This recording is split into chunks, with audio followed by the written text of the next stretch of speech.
Are you ready to summon the powerful Megumi in Cursed Arena? In this tutorial, we'll walk you through the steps to unlock this Shadow Sorcerer and showcase his incredible moves. Let's dive right in. Step 1. Understanding boss tickets.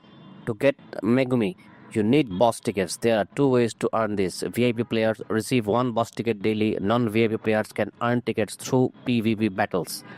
If you're not keen on grinding for tickets, you can also join other players when they summon Megumi and team up to defeat him. Step 2. Summoning Megumi.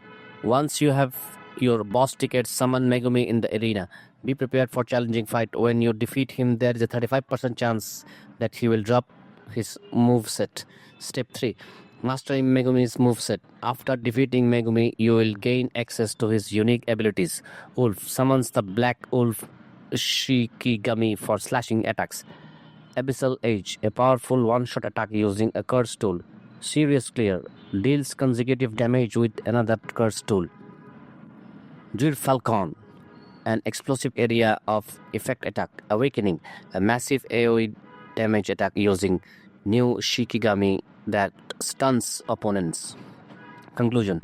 Now that you know how to summon and utilize Megumi in Cursed Arena, it's time to jump into the action. Gather your boss tickets, team up with friends if needed, and unleash Megumi's devastating moves on your opponents. Don't forget to like this video and subscribe for more tips and tricks and mastering Cursed Arena. Happy gaming!